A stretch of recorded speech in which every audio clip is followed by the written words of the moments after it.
This video is brought to you by Robinhood, the free and easy to use investment and trading brokerage. Robinhood allows you to trade and buy stocks, ETFs, bonds, and cryptocurrencies completely free. Also, if you download using the link in the description below, you'll get one free stock valued up to $200 just for signing up. No, you don't have to deposit a dime, and you could become instantly a part owner in companies like Microsoft, Walmart, McDonald's, or Disney just by getting lucky. So download Robinhood today and start taking advantage of this historic 2020 stock market crash. No, that's not my full portfolio. You guys aren't ready for that just yet. What's up, YouTube? Capital G here. What is the best deck of the format? I think we are going to figure that out by the end of these 4 duels. Shout out to my good buddy Chainlink. You guys need to check out his channel. He's an enthusiast of kind of like rogue Yu-Gi-Oh decks, and he's always playing them. One of his favorites is Blind Go Second Crusadia. He also loves Tenyi, and he posts all types of awesome optimal duels on his channel.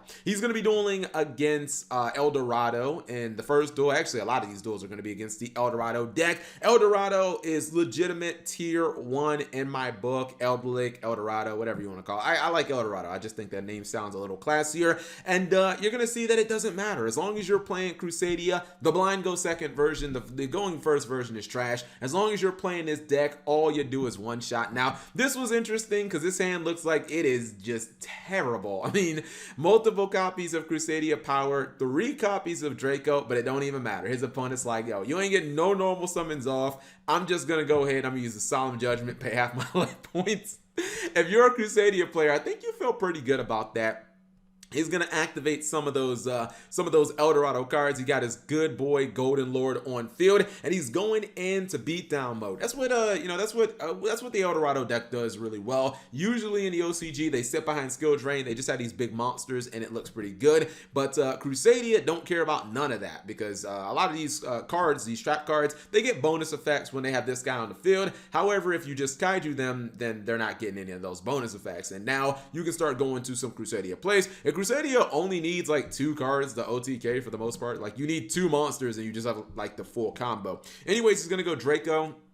Draco's going to search Maximus. He is going to super poly into a Mud Dragon, and then he's going to use those monsters to go into Regulex. He is going to go ahead and use Maximus. That is double battle damage. And I believe he's going to search, yeah, you get the Crusadia Revival, the field spell. So Maximus gives you double battle damage. You also are always going to have a Kaiju. When you Kaiju your opponent, you want to make sure it's in the same column as your Crusadia monsters. And then this guy right here, the field spell, gives you 500 attack, lets you attack all monsters. So usually, if you have this and this in conjunction with any big Crusadia monster, not even just Equimax, you can see he stopped at Regulex and he's still gonna have like an OTK. Granted, now part of that came because his opponent solemned him, but it honestly didn't matter because you can always attack their random attack position monster. I think he did 7,000, but you can also attack the Kaiju as well.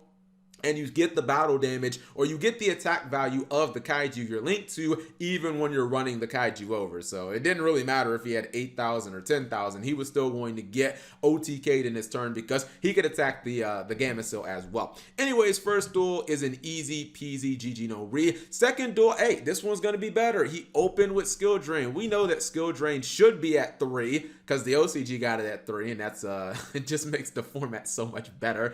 And it's a powerful card. It's basically an auto win against every Yu-Gi-Oh deck. Uh-oh, did we just top deck Hatronade? I feel like somebody's gonna have a bad time. Now, unfortunately, Chainlink does not have the monsters that he needs. You need 2 Crusadia monsters, and he only got 1. But as long as he doesn't lose right here, he should be in pretty good position. Now, this guy went for Shark Fortress. This is interesting. I feel like anytime I look at these Eldorado players' decks, I'm always seeing random cards in their extra deck, and I'm like, I don't know if you're supposed to be running that. I saw Pallades in the OCG builds. I think Pallades would probably be better here than Shark Fortress, because if you're not killing your opponent with Shark Fortress, what are you really doing? You're just not doing that much. Leaves him with 600 life points, but in Yu-Gi-Oh, 600 might as well be 6,000. I would rather just have the disruption, quite frankly. Like if he went for Pallades, it might have been in better shape, but he got the second Crusadia monster, and as I said in the last duel, that is an OTK. His opponent's going to try to Monster Reborn. Golden Lord with the Eldlich of White Destiny, just activate Called by the Grave, just get that guy off the field. And now you can proceed to just, you can take this guy's lunch easily. As long as you can get the Draco, you can take one of your dudes from your graveyard, add it back to your hand, special summon it with its own effect. Maximus gives you double battle damage, and then when you activate Revival, the field spell, you get to attack all monsters. Blammo, just one-shot your opponent. Again, it doesn't really matter what your opponent's life points are. As long as they're not like over 20,000, you're going to be able to one-shot them through probably a couple of monsters. And even if that wasn't game, like even if all of these attacks weren't game, he stood super poly for like an additional attack possibly, but all of that is neither here nor there. Anyways, third duel. And look, when you get Crusadia blind second duels, these duels ain't gonna be long, because ideally when you're playing blind Crusade or blind second Crusadia, you're trying to win in one turn. So don't expect any grinding or anything like that from these duels. Second duel is Marincess Frogs, and he opened incredibly well. I mean, you're not gonna see a better opening for Marincess Frogs than this, or at least I don't think so anyways. I mean, he got a +1 off Blue Tang. Then he's going to get Marincess Wave, which is your themed infinite impermanence. Just got that for free. Also has the Sea Horse. I was going to call her Sea Star. That's a different card. Anyways, that's going to be a plus. He went into the Link 1, gets Battle Ocean, another plus. Marble Rock's going to add, I believe, Blue Tang back to the hand. And if nothing else, even though Blue Tang doesn't do much in your hand right now, it can be pitched for Swap Frog, or you can pitch it for Paleozoic Dinomyscus. So it does actually serve a purpose. I think he's going to add it back. Yeah, he's adding it back now. So if nothing else, you can at least pitch it from your hand to activate Dinomyscus. I mean, you look at this turn 1 board, this is as good as it gets from Marincess. This is a dynamite turn 1 play, because you still have a little bit of a combo enabler in Marincess. You have a super powerful hand trap in Nibiru, but even if you didn't have that, you still got a free impermanence that can be used from the hand. You got another powerful trap, so it's like 2 interruptions. You have Totally Awesome, which is a 3rd interruption, and Totally Awesome will get you Dupe Frog, if not to, do nothing but block and attack. That card floats into, I don't know, maybe another Swap Frog from your hand. So you're looking at that board and you're like, that's really good, but man, them Kaijus are just the equalizers. Totally Awesome put back into the extra deck after being Kaiju, because it's at 1, sadly. And now it looks like someone's board might be broken. Now, Dinomyscus is going to find his mark, and that means the Magius is going to die. He still gets the search, though, and that's a little problematic. He's going to summon another one. Goes for Regulex, and I believe the battle phase is what's going to decide this duel. It looks like he's setting up for a big OTK push. We've seen this 3 different times at this point, where you see Maximus plus Revival. You know the damage that this can cause. However, she does have an ability to at least block some attacks, or I believe make a monster not be destroyed by battle. So maybe we'll see that try to kick in. He's going to go battle phase. She's going to use her ability. That's why we play Super Poly, boys. Get Super Poly'd in the Muddy Mud Dragon, and then we're just going to go ahead and one-shot for 12,000 damage on the spot. Maybe I feel like you probably should have used the Marincess Wave at some point.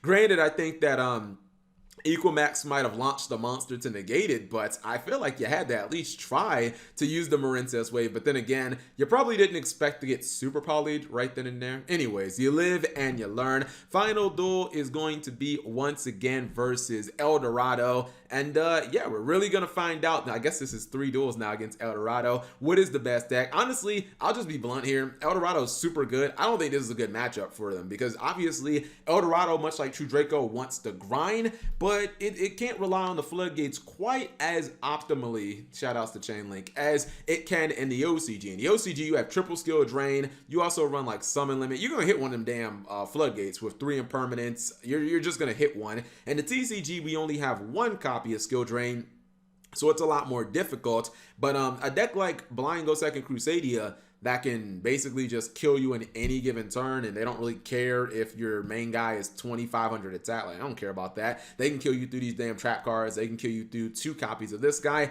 It's not a very good matchup when a deck wants to, like, the Crusadia deck basically wants to end the game in like a single turn, and you're trying to outgrind your opponent. You know, the longer the game goes, the better it is for you, but Crusadia says, nope, we don't go past turn 1 ever, and we're just going to go ahead and kill you. So, yeah, definitely not a great matchup, even though I think that, Eldorado is definitively like one of the best decks of the format. Anyways, let's pause for 1 quick second and check out this deck. All right, so this is what the deck looks like on paper, and I love this chain link. I can't remember the last time I saw a deck where every single card in the main deck, except like one card, is basically ran at 3. I mean, I know you do that with the Crusadia monsters. You just have to run like 3 of all of them to essentially combo out, because you're looking to essentially get a combination of just any 2 of them to kill your opponent. And then Kaijus are kind of like the same thing. A lot of builds do run. They'll just take a couple of Kaijus and just play like multiple copies of them. You can run other Kaijus. I don't think it honestly matters. Like between Jizukiru and the other one, like the machine one,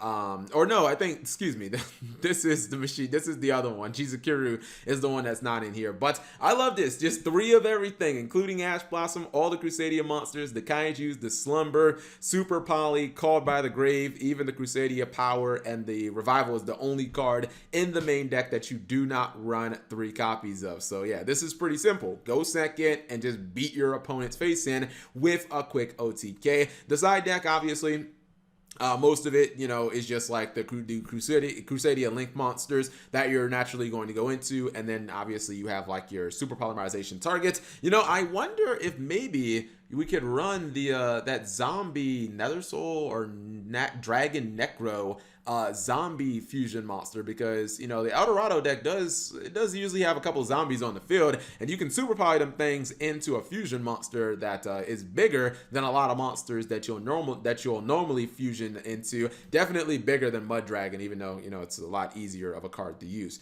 Anyways, if you guys are interested in the optimal Crusadia build, of course it'll be in the description below. Thank you guys for watching. As always, subscribe if you have not already, and turn on that notification bell for daily videos.